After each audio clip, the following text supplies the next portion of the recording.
Hey everyone, what's happening? I am Paul Mage and welcome to the Red Men TV from Linz in Austria, outside the Reiffeisen Arena, where Liverpool tonight will be taking on Linz Athletic Sport Club. I nearly had to look at the sign, which is over there, to double check that one. Lask to you and me. Yeah, the Reds returning to Europa League action for the first time since Jurgen Klopp's first season in charge of the side.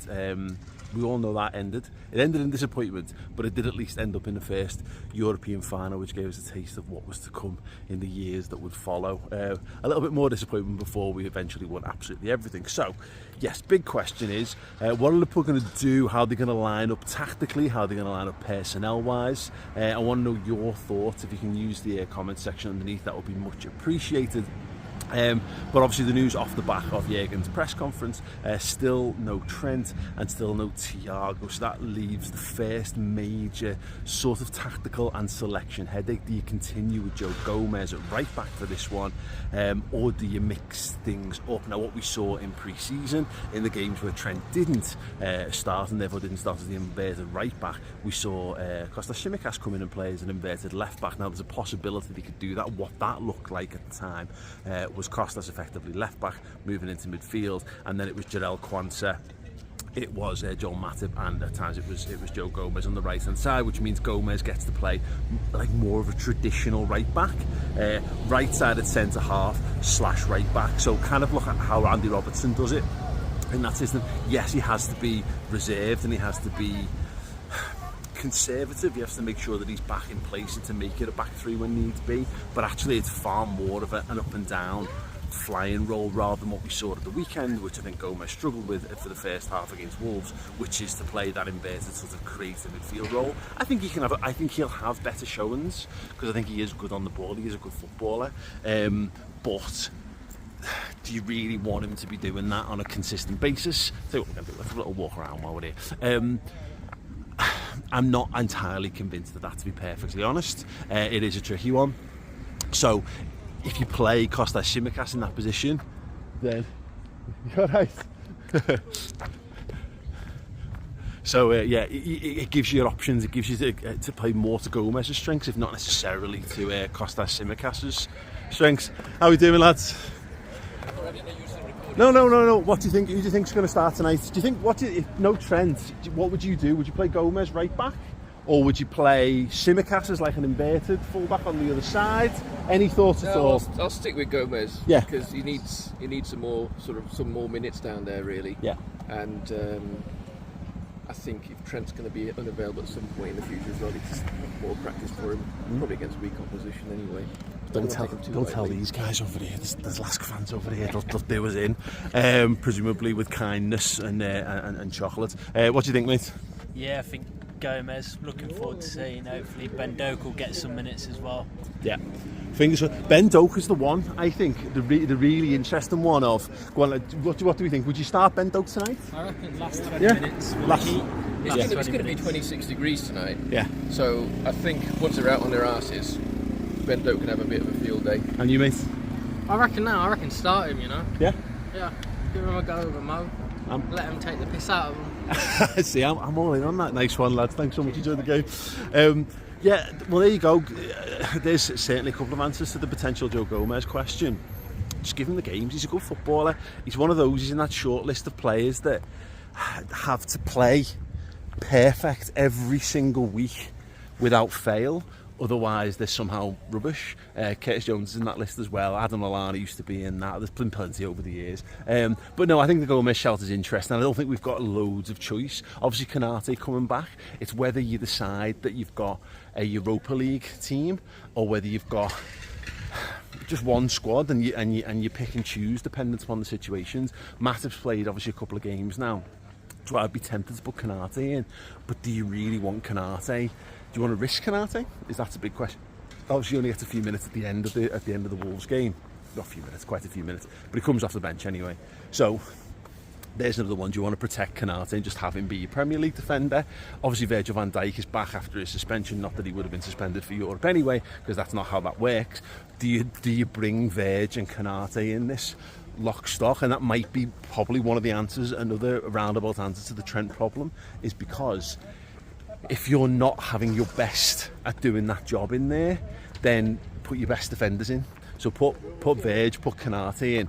Do Costa Tsimikas as the inverted left back, and then maybe keep Gomez in as more of a right side of a three, and that's one way to solve that one, and you've given yourself some real stability, because that's the one thing that we didn't get to see in pre-season. This is pretty nice. One thing we didn't get to see in pre-season was Tsimikas do it with a good defence. You know, Joel Matip got loads of criticism. Kwanzaa did all right, but again, they were often played in like the second string backline. This is a good opportunity to maybe provide a little bit more steel. Again, it's whether you want Verge having not played to do Thursday, Sunday, and the same with Canate just coming back from injury. And then you move on to the midfield. We haven't seen Stefan Bajcetic kick a single ball for us in active play so far this season, come back from injury. He got a handful of minutes for the Spain under-21s in the international break, which is good. That will help his progress.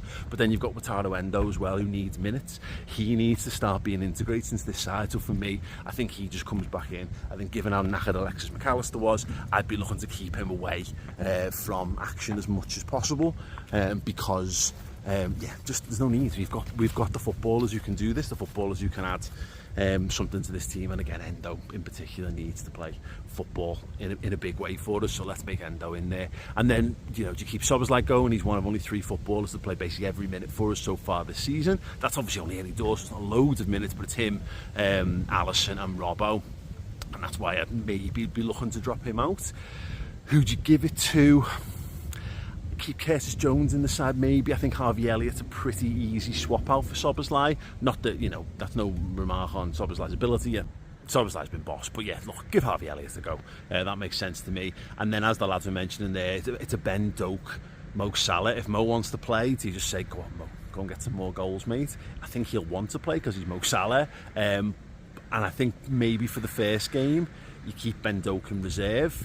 And then in attacking positions, Darwin and Diaz didn't start the last game. I'd have suggested it was probably Gakpo and Jota to start this one.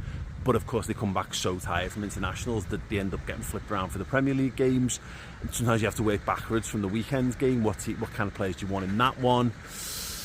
It's a tricky one. I would probably start Diaz and Núñez and Salah for this one.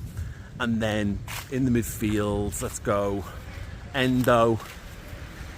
You know, Endo, Bajcetic, Elliott, and then a back four: Tsimikas, Van Dijk, Canate, Gomez, and Caoimhin Kelleher in goal. If you've kept Caoimhin Kelleher around, he's a good goalie. We've seen it in the cups, in the domestic cups when we won them. I think he got an opportunity to really see what his level's like, and to basically keep him on side as well. So I would just be giving him the Europa League, make a decision maybe in the knockouts, whether you want to persist with that or not, but give him the group game certainly. But look, I think Liverpool need to put a marker down here, a strong marker, because you can't afford to mess around in the Europa League. You know, we have this thing of, like the lads were saying, that they're weakened opposition, and technically, yeah, you know, but, you know, Liverpool are in this competition too. Hold on.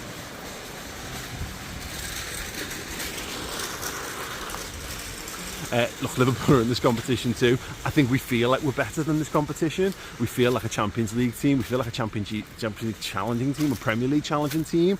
But you know what? You've got to go and prove that. And you see this happen in the Europa League all the time. Liverpool used to do this all the time in the 2000s. Is just get a bit cocky and a bit complacent, and then make much harder work. We did in the FA Cup all the time. The amount of times Liverpool got lesser opposition in the early rounds of the FA Cup. You think about Mansfield and Suarez having to basically cheat and handball it to get us through that game. Liverpool got a track record of being divvies when it comes to not getting the business done against teams that they should be getting it done against. So let's hope that that's not going to happen this time around. So yeah, that's what I would go with. Would you do anything wildly different? So hard. Been saying all summer long, there's so many unknowns about this Liverpool team and Liverpool squad so far, that I've had years and years of having a really good grasp of what Liverpool do, what Klopp's going to do, what Landers is going to do, and that's been reset. I'm really not sure. I think we might just treat it a bit like the Champions League, only maybe slightly weaker in these early games, get the points on the board, and then you start doing your really heavy ones, really rotate the squad for, like, maybe it's the home games or the last 2 or 3 group games, and then give yourself loads more strength and power in the Premier League. But to be determined whether he does that or not. Right, listen, drop a like on this. I am over in Linz. I'm doing a travel vlog and a match vlog over on my channel, which is MageTV, and also I've got a code for you to help fund this whole trip. I want to be doing more Euroways. I want to cover the Europa League because I think it's fun, and I think it's a good opportunity for us to grow our understanding of European football and see new things and experience new things and gain new songs and all that kind of stuff. So if you go to redmenplus.com, choose a captain yearly subscription and use the code LASK, L-A-S-K, the name of the football team, it'll give you 25% off a yearly subscription. Everyone who signs up for that, it goes towards funding the rest of the Europa League campaign, so if you could do that, that would be much appreciated. Yeah, a full year of Redmen, 25% off using the code LASK, captain yearly subscription. Anyway, like, comment below, subscribe to the YouTube channel, and come and check out redmenplus.com for more features, podcasts, news and stories around not just this match but every Liverpool game for the rest of the season. Up the Europa League Reds.